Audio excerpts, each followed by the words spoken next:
মাটি দিয়ে আজ আবারও খাবার তৈরি করে দেখাবো। এর আগেও বেশ কয়েকটা খাবার তৈরির ভিডিও তোমাদের সাথে শেয়ার করেছি আর সেগুলো তোমরা অনেক পছন্দ করেছো। তবে আজ আর ভাত ডাল বিরিয়ানি এই ধরনের কোনো খাবার না, একটু ফাস্টফুড টাইপের খাবার তৈরি করছি। প্রথমেই তৈরি করছি একটি বার্গার। জানি এখন তোমরা অনেকেই বলবে দিদি একটা পিৎজা তৈরি করে দেখাও। তো পিৎজা তৈরির একটা ভিডিও আছে, তোমরা চাইলে কিন্তু দেখে নিতে পারো।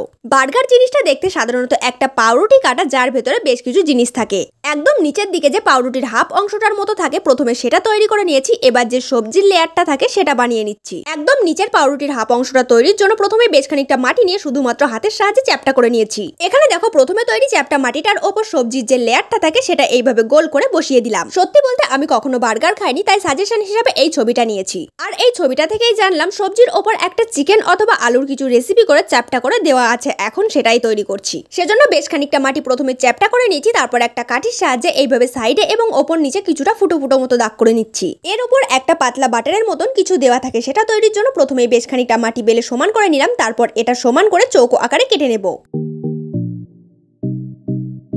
এবার এই চৌকো আকারের মাটিটা বার্গারের যতটা তৈরি হয়েছিল তার উপর রেখে একটা ছোট্ট কাপড়ের টুকরোর সাহায্যে প্রথমে মসৃণ করে নিলাম, তারপর সাইডগুলো চেপে একটু নিচু করে দিলাম। এবার সামান্য কিছু মাটি দিয়ে একটা পাতলা সরু রোল তৈরি করে আঙুলের সাহায্যে চ্যাপটা করে নিয়েছি। তারপর এটা কেটে ছোট ছোট রিং তৈরি করে নিচ্ছি। আসলে এগুলো পেঁয়াজের টুকরো। এখানে দেখো একইভাবে বেশ কয়েকটা পেঁয়াজের টুকরো তৈরি করে নিয়েছি। এবার এই বাটারের লেয়ারটার উপর সেগুলো সাজিয়ে রাখলাম। এবার একইভাবে বানিয়ে নেব বেশ কয়েকটা টমেটোর টুকরো, তবে এগুলো পেঁয়াজের টুকরোর থেকে খানিকটা মোটা হবে। বেশ কয়েকটা এমনই রিং তৈরি করে নিয়ে হাফ হাফ করে কেটে নিচ্ছি, যাতে সাজাতে সুবিধা হয়।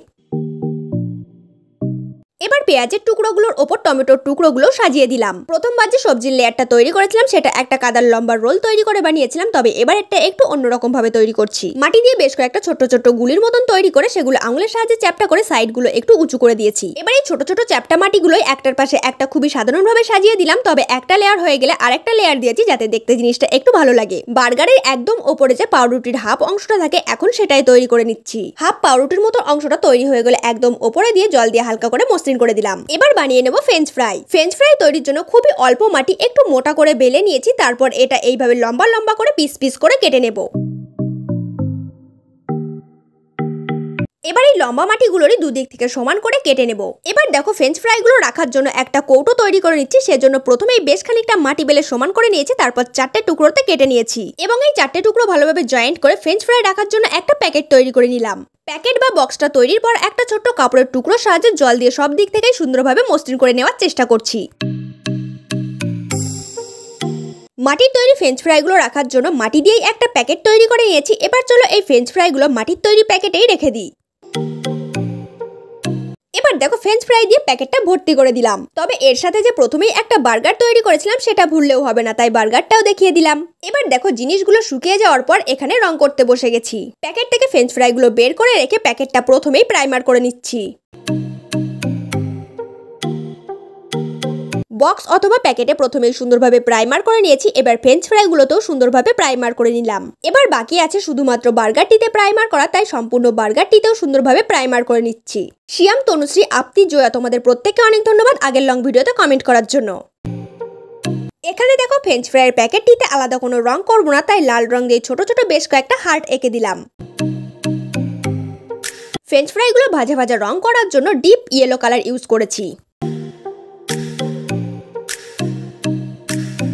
ফ্রেঞ্চ ফ্রাইগুলো রং করা কমপ্লিট হলে প্যাকেটের মধ্যে দিয়ে দিলাম। এবার রং করা শুরু করব বার্গারটিতে। কালারটা একদম নিচে থেকে শুরু করব, তাই নিচের ব্রেডের অংশে ব্রাউন কালার করে নিচ্ছি। এরপর মাংস অথবা আলুর যে পুরটা আছে সেটাতে রং করার জন্য ডিপ ব্রাউন কালার ইউজ করছি। এবার দেখো একদম নিচে ব্রেডের ওপরে যে সবজির অংশটা আছে সেটাতে রং করার জন্য লাইট গ্রিন কালার ইউজ করেছি। সাথেই একদম ওপরের সবজির লেয়ারটিতেও লাইট গ্রিন কালার করে নেব।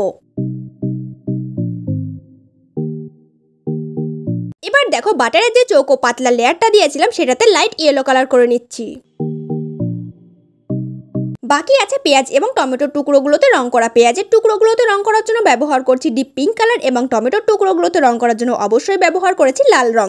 এবার দেখো একদম ওপরের যে ব্রেডের টুকরোটা রয়েছে সেটাতে রং করার জন্য অবশ্যই লাইট ব্রাউন কালার ব্যবহার করেছি, তবে সাইডটা একটু সাদা রং দিয়ে হালকা রং আনার চেষ্টা করেছি। সাইডে সাদা রংটা করার সময় রংটা একটু বেশি ওপর দিকে উঠে এসেছিল, তাই ব্রাউন কালারটা আরেকবার অ্যাপ্লাই করে দিলাম। এবার এই পাউরুটির ওপরে বেশ কয়েকটা কিছু বীজের টুকরো থাকে, সেগুলো এখানে কালার দিয়ে করে নেওয়ার চেষ্টা করলাম। এখন তোমরা বলো আজকের আমার এই মাটির তৈরি বার্গারটি দেখতে কেমন লাগছে। সাথেই বলে রাখি পিৎজা তৈরির ভিডিও কিন্তু লং ভিডিওর অপশনেই তোমরা পেয়ে যাবে। আর এই হলো এক প্যাকেট ফ্রেঞ্চ ফ্রাই। এবার চলো দুটো খাবার একসাথে পাশাপাশি রেখে দেখিয়ে দিই। মাটি দিয়ে তৈরি আজকের এই বার্গার এবং ফ্রেঞ্চ ফ্রাই দেখতে তোমাদের কেমন লাগছে জানিও। আর ভিডিওটা ভালো লাগলে অবশ্যই একটি লাইক করে, চ্যানেলে নতুন হলে সাবস্ক্রাইব করে পাশে থেকো। সাথেই তোমাদের প্রিয় খাবারের নাম কমেন্ট করে দিতে পারো, তবে বিরিয়ানি বাদে অন্য কিছু জানিও।